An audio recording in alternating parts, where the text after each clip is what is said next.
Réglé ya mbere ikintu ca mbere c'agaciro woshobora guhereza umuntu ukunda, yaba umuvyeyi wawe, yaba umukunzi wawe, yaba umugabo wawe canke umugore wawe canke umwana wawe, umuntu kanaka uwo ari we wese wumva witayeho kandi wumva koko ko ufitiye inzara n'inyota yo gushobora kuryohererwa kubana nawe muriko murakorana ibintu kanaka canke uriko uramuha ibintu kanaka canke nawe ko anezererwa na kubana nawe. Kado ya mbere y'agaciro rero womuha niyihe? Ni ukwiyitaho.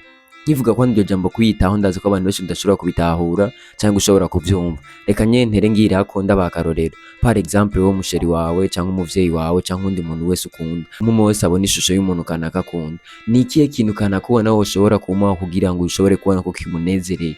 Ni ikihe kintu kanaka wifuza kumuha kizotuma ko kaguma bahanezerewe kandi ahimbawe? Ushobora kumuha amafaranga hama inyuma y'imisi mike ayo mafaranga agahera. Ushobora kumuha ibintu inyuma y'imisi mike ivyo bintu bigahera. Ariko ikintu ca mbere c'agaciro nkuko nari bivuze ni ugushobora kwiyitaho, ni ukwitaho umubiri wawe, ni ukwiyitaho ukagira ubuzima bwiza. Kuko inyuma yo kutiyitaho ngo ugire ubuzima bwiza, umaze kugwara uca uhinduka umutwaro wa muntu ukunda, ntusubira guhinduka kandi umufasha canke umuntu kanaka yoshobora kuza kumubera umuntu amuba hafi kugira ngo ashobore gutuma anezererwa canke aryoherwa. Kuko ikintu tubereyeho kuri ino si ikindi, ni ukubaho tubanye n'abantu dukunda kandi dufise n'ibintu dukunda. Nico gituma twama duhangayika imisi yose twigwa turarondera hariya na hariya kugira ngo dushobore kuronka ibintu bituma abantu dukunda babaho neza nkuko tuvyifuza, na twebwe bituma dushobore kuronka vya bindi twifuza, nimba ari amamodoka, nimba ari amazu meza canke ibindi vyose. Nico gituma rero ikintu ca mbere c'ingirakamaro ni ukubaho bwa mbere na mbere ufise ibintu ukunda, ubanye n'abantu ukunda. Mu gihe rero umaze kugwara, mu gihe rero umubiri wawe utakimeze neza, ni ukuvuga yuko wowe ntuba ukibaye uwo gushobora kubaho kugira ngo ahantu hashobore kuboneka umunezero,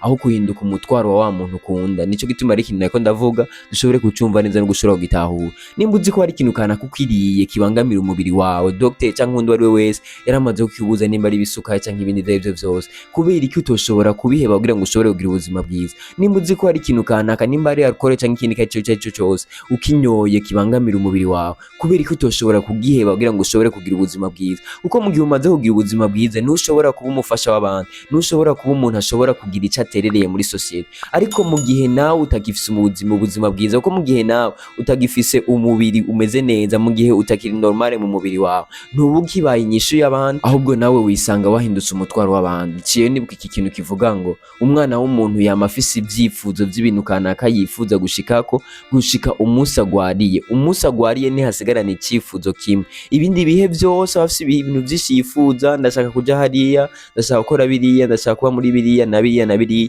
ariko ko ku munsi kanaka agwariyeko aca asigarana icifuzo kimwe. Ico cifuzo naco si ikindi, ni ugushobora gukira. Ibindi vyose biza kuza mu nyuma. Ivyo abantu bose bamubaza canke ibindi vyose, vya bintu vyose niba bikigira agaciro. Abana niba bagifise agaciro, umuryango ubutunzi niba bugifise agaciro, ahubwo ukoresha ba bana bawe kugira ngo bashobore kukuba hafi ushobore gukira. Ugakoresha bwa butunzi bwawe kugira ngo bushobore kugufasha mu kugura imiti canke ibindi gushobore gukira. Nico gituma rero mu kurangiza Réglé ya mbere kugira ngo ushobore kugira ubuzima bwiza, nuko bwa mbere na mbere kwanza ushobora kwitaho umubiri wawe, ukitaho ubuzima bwawe, ukiyitaho wenyine ubwawe. Nimba umuganga kanaka akubwiye ko kugira sport ari vyiza canke nawe ukabuzi ko kugira sport ari vyiza, fata igihe ugende akubwira akamarshe, fata igihe wivuga ati je unyenda ndagiye muri sport. Nimba akubwiye ko kunywa amazi ari vyiza, gerageza uzuranwa amazi make make, utangwe n'umunsi unwa dukenya, ejo usubire n'utundi tugirenzaho buke. Inyuma y'imisi mike usanga wamaze kumenyera kunywa amazi. Nimba ko kumaze kumva ko ari ikintu coshobora kuba ciza ku buzima bwawe, bakubwira ka kuja gukora kirya kintu kakuba muri bijya bintu,